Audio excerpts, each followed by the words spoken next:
Proud Boys leader Enrique Tarrio is set to be arraigned following his arrest in Washington Monday night. Tarrio is suspected of setting fire to a Black Lives Matter banner stolen. I'm not going to cry about a group of people that don't give a crap about their constituents. They call themselves Western chauvinists. They're certainly male-dominated. And this right here shows you the power when we, the right wing, unite. The leader of the Proud Boys makes a stunning revelation. I am a Western chauvinist who refuses to apologize for creating the modern world. Proud Boys, stand back and stand by. Breathe fire like a dragon killing demons. Go hard, yeah, we gotta seize the day. Hellfire raining down upon my people. You're gonna bring the heat. What's the joy? Bury it today. We all been lost, we all been cold. Everyone rise to our brethren code. We got your back, we all been low. Let's all rise to the brethren. But in no other nation do people enjoy greater freedom, opportunity, and prosperity than here in the United States of America. USA! USA! USA!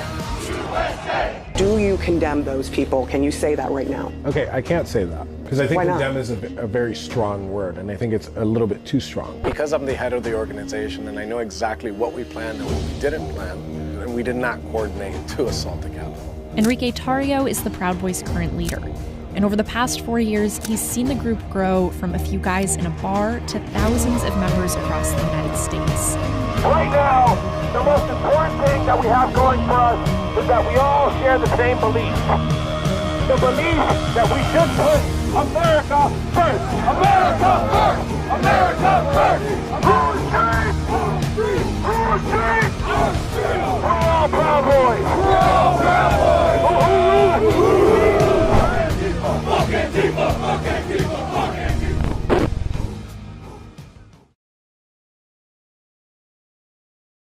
I always fuck something up on this podcast. Welcome to another episode of the NBLE podcast. And I got a special guest actually a very special guest in the house. I never thought that he'd be sitting across from me. You guys know him from across the pond. And you know what? I'm going to just introduce yourself. I don't want to do it. And Introduce myself. Well, I'm honoured to be here. And I just got to interview Enrique and his mother, which I really wanted to do because I knew what my mum went through just on my little imprisonment. So I really wanted to hear from your mum. And I think it's important that the public understand the suffering that everyone around you feels. As two mama's boys. Yeah, we're total mama's boys. Yeah, and let me tell you something. That's the first time, I don't know when you're going to play it, but that's the first time that I've sat and interviewed for a long form interview with my mom. Usually it's kind of short. It's like segment good. TV stuff. Yeah. She's a powerful woman. I can see that. I can see why why she's a strong mom. Yeah. And I'm excited for people to watch this, because, my mom was never good. She wasn't like good on camera. Right. She wasn't a political person, and kind of like when I got arrested, it's like she jumped on that horse, she grabbed that saddle, and she did like media. She went to CPAC, which is coming up. She took up the fight. She took up the fight, and one of the reasons me and her met Donald Trump at Mar-a-Lago last year. And before recognizing me, he recognized her. Mum, of course, because he's watched her. He's watched her. So that shows what she's done, yeah. Yeah, and I think that's one of the reasons why I got pardoned, because if you know that there's 12 individuals that were their sentences were commuted, all those 12 individuals went through a sedition case. And I'm the only one that was pardoned. And funny as it may be, I was the only one that didn't care for a pardon. If I got a commutation, that'd be fine too. But enough about my mom. Because I talked to her all day. But Tommy, again, I didn't know that you'd ever be sitting in my studio across from me. What brings you to the United States? A warning, and I think it's pivotal to our country. Yeah. If your politicians, if the Republican Party really get a grip on Islam and start confronting it and talking about it honestly in the United States, it will give power to our countries as well and our politicians. So I believe that many of our political leaders don't know what to do with the problem that's here. That same problem, it has no borders. Islam just wants to dominate the world and conquer the world. So it's going to act the same way here in the United States as it has in Europe. So you're going to face the same problems. I've seen it. So I come with a warning to America to say, like, you really need to wake up and you need to get a grip on it and get a grip on it fast, because their numbers just goes like that. Yeah. The demographical change, the sizes of the mosques you're allowing to be built here, they're not mosques. They're absolute. They're building cities, their own cities.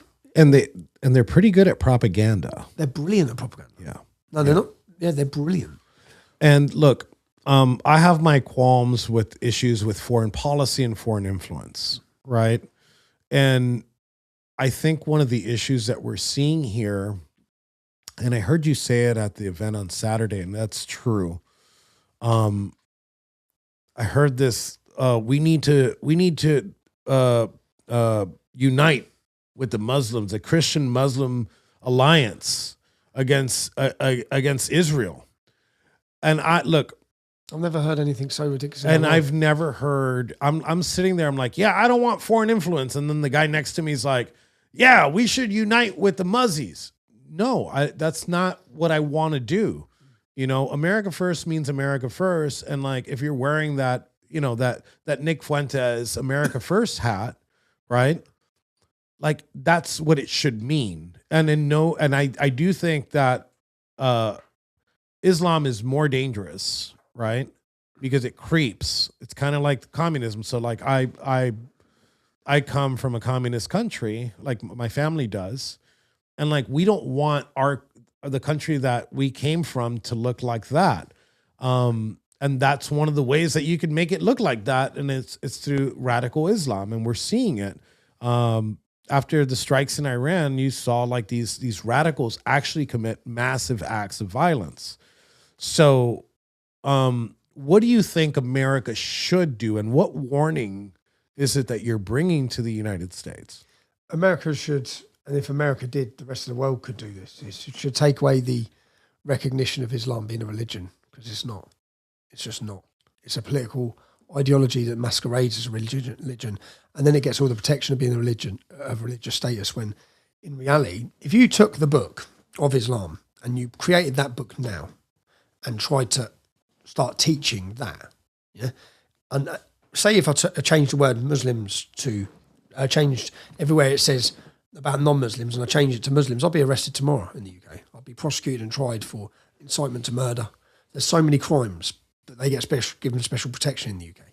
It's because it's a religion. So I just think that if you don't get a grip of it, you know, like you said, you just had 4 terrorist attacks in a 2-week period. Mm-hmm.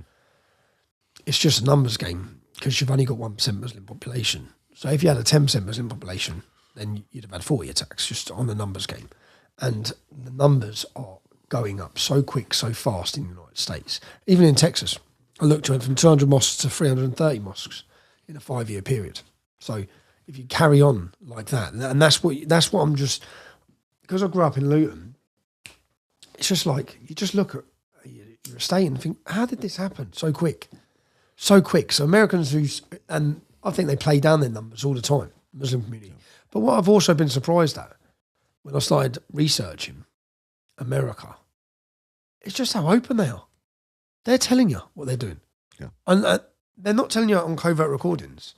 They're telling you openly, like in a video like this, and uploading it themselves on all of their social medias and their mosque websites, where they're sitting having discussions about killing us, murdering us, taking over our nation. Now, the biggest thing that America needs to understand, and I was blessed to give a presentation to members of Congress. I'm going to be doing that presentation at a university here in Florida. There's so many different aspects. When people talk about Sharia or Islam, there's so many different aspects. Infiltration is a huge aspect. Deception, and these are taught by Muhammad. It's a teaching within Islam. And there's, again, I wanted to prove all of this to members of Congress. So I tried to search for Muslims enacting and talking about these different elements of Sharia. And I did, and it was very easy. They're all just sitting there saying, yeah, we'll use democracy to end democracy. So look, we don't believe in democracy, but we'll use it as a tool to get to where we want to be. And where do we want to be? We want to replace this with Islam. So, and I found it's insane. It was actually insane for me. I know, because you know what I thought? God, they're a lot more vocal about what they're doing here than they are in the UK. A lot more. A lot more. Considering it's only 1%, I'm not, really? You're just openly, it's like they're saying the quiet bit out loud all the time. They're saying, like, and CARE, this is the crazy thing. CARE, I've looked at them for years, yeah. That organisation has been embedded in your State Department, in the apparatus of many of the top organisations. They're with the Democrats. They're a major organisation, and they are on camera for years. I've been watching, thinking, how are they doing that? Like, how are they? Do you know what it is? So there's no federal way of educating or trying to stop this. So when you've got a danger to the nation, which Islam is, yeah, no one's educating congressmen, politicians, police on Islam, on jihad, on how they operate. And that's what I wanted to do. So that's why I've come up to give a presentation to show them all these different things. Because you've got a choice to make. Like, America can either end up like Britain, like France, like Germany, where the rapes are insane, the amount of tax, jihad, there's no integration. So there's just no assimilation at all. There's entire Muslim ghettos. It can end up like that. Or it can be like Poland and Hungary. And I just look at the rape statistics. It's just like we've imported men from foreign nations into our country who have literally just raped their way through it. But America has a very stark example of what a city can look like under radical Islam. Actually, the biggest city in the country right now, New York City. And it's, I'd say it's like the capital of the world, right? When we think about cities. And how do we get, the question is, and I guess I'll ask you, how do we get from what New York was, right? That's what it is now. During 9/11. There's no New Yorkers left. Right? To Mamdani. They're not the same New Yorkers. Again, like the London population, we've been replaced in London. We've been replaced. And the Democrats intentionally, they opened your borders the same way our borders were opened, intentionally imported people who will loyally vote for them. And did you see the covert recording of Mandani's right-hand campaign manager? I had heard something about it. What on a date? Went on so with that? He's on a date. It's a covertly recorded date, and he says we done it through the mosques. We went to 100 mosques a week, and the imam tells them who to vote for, and they will vote. Now, when they bring that in, which is what I've seen in my hometown, we have 45 mosques, and this is the future. This is what's coming. Now, the problem is, if they concentrate on the swing states, the Muslim community, then the Republicans and the Democrats will bow to them in the end, because everyone just wants power. And if the Muslim bloc vote ends up keeping power or can do deals for power, because like my local leader in the mosques, 45 mosques, he sits down with the council, the government, we'll give you 50,000 votes. And we want this, we want this, we want this. And then you see them using their political power to, again, everything is about furthering Islam. And on the foreign influence, I agree. I agree. That doesn't mean that you can see Islam as not problematic. Yeah, it doesn't Chris. mean so some people, and I see what people say is, it's Israel's fault. It's Israel's fault. I think this didn't start in 1948. Yeah? There's 1,400 years of jihad here. Yeah, and for the whole 1,400 years, they've been enslaving, butchering, and killing Christians. And in fact, again, when I started looking into America before coming here, your Royal Marine song is, and your Royal Marine song and the lyrics of it come from the first war with the Barbary pirates. Yes. The first battle with the Barbary pirates, which I wasn't aware of that. and there was a president involved there. Yeah. But I did Thomas Jefferson. Yeah. Thomas Jefferson wrote a letter, which I was like, Thomas Jefferson got it. Yeah. So the difference is Thomas Jefferson told the truth. So Thomas Jefferson wrote a letter because they couldn't understand why American ships were being attacked by the Barbary pirates when there was no war. And there's a reason for that. And they said the reason in the writing from Thomas Jefferson was because Muhammad commanded it in the Quran. Sorry. Yeah. Muhammad commanded it in the Quran. And he said, and his words were that if we don't keep it, this was our first war. If we don't keep an eye on this idea, Islam, if we don't keep an eye on Islam, this could end up being our last war. We'll lose. The last war. And, you know, look, I don't want to mince words here. When especially me, when I talk about foreign policy, we're talking about like Israel foreign policy, IPAC and stuff like that. And some of us do have a genuine concern with that, but it's drowned out by people. And I think that has to do with Islam, right? They take advantage of that message that I'm saying. Yep. And like maybe half of us have genuine concern, and the other half is another influence campaign. It's an influence campaign on top of an influence campaign, you know. And I think it's important, and those people make it look they're not helping the cause. Right. They're not helping those of us that are like, hey, I'm genuinely concerned. This has been an issue for a very, very long time. It's not a new issue. As a matter of fact, I think we were in the position we were supposed to be after 9/11 when it came to Islam. I think America had a position where we're like, all right, this is a problem. And somewhere along the way, we lost our way. Right.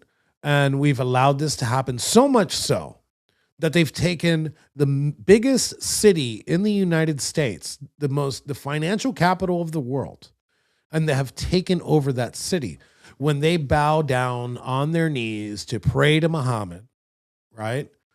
That's more of a flex. Oh, totally. That's more of like they're pissing on your tree. They do it in public. They do it everywhere now. And they do it everywhere. And we're not used to seeing that. You know, you hear about it everywhere else, and we're like, oh, it'll never happen here. It's happening in the biggest city in the country right now, and the alarms have been sounding, and there's this inaction, right? And I think there's a lot of loud voices. You, I think, are the lead voice, even here in the States, when it comes to these things. I think that you are the lead voice, and that's why it's important for you to be here, even sitting here in this podcast. But I know that you're doing like this giant tour because me and you spoke at the same event up in Central Florida. I just saw you literally. That was just less than 48 hours ago. You went to DC and came back. Just mad. Yeah. And I didn't know I was coming to America till the day before. Yeah. So everything, I've been everywhere. We didn't have anything planned because I only found out the day before. Yeah. And I thought, right, we'll go DC and then we'll just see what happens. And then from landing, my phone just went bing, bing, bing, bing. So I thought, now I'll just use this opportunity as much as I can. Because if you don't have, it's like I looked at America and always look, that's why I was always so engrossed in your politics. Because if you don't have free and fair elections in America, nowhere in the world does. If you don't have free speech, nowhere in the world does. If there's not freedom here, and we rely on that, if you haven't seen, you know what it's like. We've just sat and gone through what you lived through. But you know what it's like living under the Biden regime and under the Democrats. So we have had no free speech in Europe. And then to now see J.D. Vance, see Rubio, to see them lecturing the European Union and our governments and warning them about their tyrannical oppression of our speech, for us, it's light at the end of the tunnel. It's really, it's gave us all hope because of Donald Trump's election. So, yeah. And look, I'm wrapping this up. We got like another 4 minutes left. I'm so happy that you're here, man. Yeah, I'm mate, so happy that you're here. I'm happy you're out, bro. Yeah. I'm happy you're out. I'm happy you got home. But you're also going to be in Texas next week for CPAC.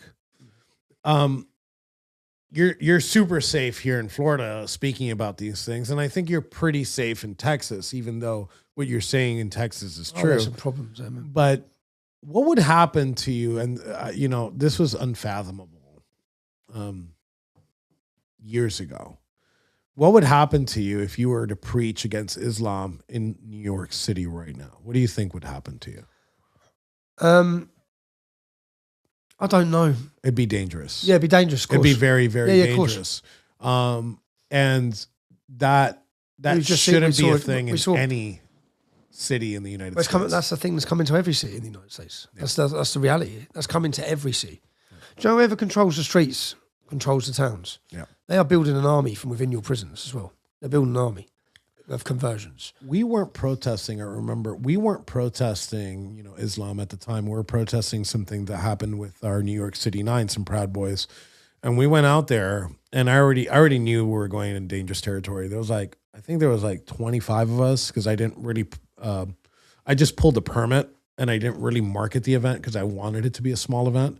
And the amount of people that came out against us was extremely dangerous. It was extremely dangerous. Thankfully, NYPD is very good at doing this so far, but I don't know how much longer that safety net's going to last. And I think New York is in a lot more dangerous place now because they're doing it at City Hall, in New York City Hall. I think you saw that the other day. They're sitting on the floor, they're prayer. He's out. I think there's some type of Muslim holiday that's happening. I've just seen this pop up now. This was, they are, Stella. They are praying FDNY, Iftar event exposed. Iftar, yeah. Prayer rugs placed directly in front of the 343 Heroes 9/11 Memorial plaque. They're praying straight in front, all on the floor. And this is the infiltration. They get in, and this is the first time in 25 years Allah Akbar recited, with the New York mayor present, also announced imam to be ordained as chaplain. So now the New York Fire Department have an imam ordained as their chaplain. Yeah. And then they're all working every day. You have to understand that. I looked at 600. There's 600 Islamic groups operating in Texas. Every one of those groups, every one of them, are operating every day in order to grow Islam in this country, and in order to end up eventually implementing Islam on the rest of this nation. Who's working every day to stop it? Who's monitoring it? A handful of little people like us? A handful? There needs to be a mass federal movement. It's like the Chinese Communist Party. If they were infiltrating into government, you'd be stopping them because they're working for a different political agenda. They're working for the communist state of China. Well, Islam's and these people infiltrating, even if they're getting in as politicians, they're working for Islam, and they're working for world domination. So, I'll just come with a message just to tell my story of how bad our country's gone, and that you really need to get ready, because I don't think people quite understand the difference in Islam to other religions now that it's here. It's not going to. Again, you've got, and that's why ICE is so important. So important. I hope in closing here, I hope that you gain audience with the President of the United States. Oh, I'd love I think that your message is so important. And I think that he would, and I think he shares your message. I think having you in his ear would really probably help out the cause. But Tommy, we always say, any last words for the firing squad? Any what? Any last words for the firing squad? Any last words? No, we're only just getting started, aren't we? I ain't even started yet. That's what I keep saying. If you look at how bad things have gone, I'd just like to describe it. It's the trailer to the movie. It ain't started. Wait until Europe's going to burn. Europe's going to burn. Yeah. First, it's burning now. It's burning now, but I mean the whole place is going to burn. Yep. And we've created that situation by allowing so many in. Yep. So America can stop it. You don't want to be sitting here in 10 years' time looking back at different people and saying, why didn't we listen? You don't want to be sitting here in 10 years' time when you've got 25 million armed Muslims in your country. The medicine to that doesn't look pretty. It's massive deportations on a level that I don't think has ever been seen. It's chaos. I think that's probably the only way out, because how do you cut the cancer out? You got to get the whole thing out. And that has to happen now, or we lose. Yeah. The point is, you won't be able to do it in 10 years. Yeah. They could have the Middle East. They could go back to Iran, Dubai. They can go home. The UAE could take them. Qatar could take them. They have enough space. Qatar, the thing that I get is Qatar are funding most of these mosques. Mm-hmm. Saudi are funding most of these mosques. They're building bases. Yeah. And influence. And money buys influence. The amount of money, even in your education system, I was looking at your universities here. As I was looking at mine for the presentation I give. So here's what they do. They just buy influence. They're now influencing the next generation through your university system. Yeah, and they call them allies. Yeah. And they should never be allies. They shouldn't even be strategic partners in my case. Look, you want to trade? Fine. Like I think that needs to, trade always I think needs to happen. But strategic partners, no. And we should start focusing on the Western Hemisphere, right? And I think what the president has done with Venezuela, that's what he's doing. And what we're going to see, I'm going to guess in the next 2-3 weeks, what we're going to see in Cuba. I think America first is American domination on the Western Hemisphere, because I'm not looking 4 years down the line. Maybe America. I'm looking 100 years down the line where, battle lines are going to be drawn by a couple major superpowers, and we should do everything in our power. That's why I support the strikes in Iran. Against some of my other right-wing counterparts that are like, oh no, we shouldn't have done that. I think that was a great move by the president. Long time coming. I just look and think, like I think that China, if it's the biggest threat, because everyone keeps telling me to the United States of America in the future, China has 100 days of oil in their country, 100 days. So if you choke them, now America first, when you look at what he's done in Venezuela, when you look at what he's done in Iran, are the American government going in and taking out the Iranian regime to free the people of Iran? Probably not. They're going in to benefit the United States of America, national security. And we've seen now that they were lying. The Iranian regime were lying about how far their missiles can go because they just hit Garcia. So I have questions. Now, look, I have legitimate questions on what a completely destabilized Iran looks like. But again, look, I'm just a fucking guy on the internet. Yeah, we all are. You get me? We all are. I don't get those press briefings. I don't get those security briefings. I love foreign policy. It's my love, but I'm not a scholar, so I'm like, oh, we should do this. But look, I trust the president. I trust the president. I trust the president of the United States to make the right choice. He made the right choice in pardoning us as his number one. His first thing, he came and he got sworn oath to office and became the 47th president of the United States. And that loyalty doesn't trickle down into his appointees. I think we should always, as Americans, be critical of these appointees. Always. I think Marco Rubio's done an amazing job. He's been great, isn't he? I think he's been. He's a great come job. on so strong, isn't he? Yeah. And so's JD. I think they both. So's JD Vance. Yeah. I think I just thought, wow, yeah. I like JD. And I would love a JD Marco Rubio ticket or the reverse ticket.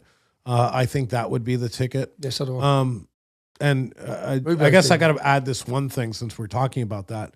I feel like the Republicans in Congress are going to get a shellacking here come midterms. Okay. And I think that within the first 30 to 60 days, we're going to see the third impeachment of Donald Trump. Does that actually mean anything? Absolutely not. The Senate's not going to convict.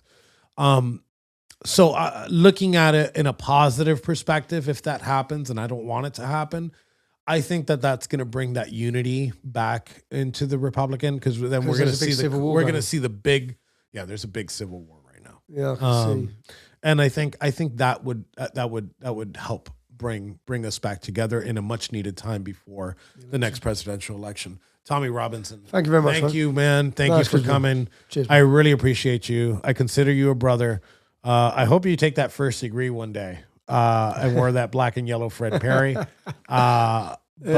Hey, man, I genuinely love you. I look up to you, and I'm happy that you're in the Warboard Studios. Bro. Thanks, man. All right. Cheers, bro. Thank you, man. Thank you.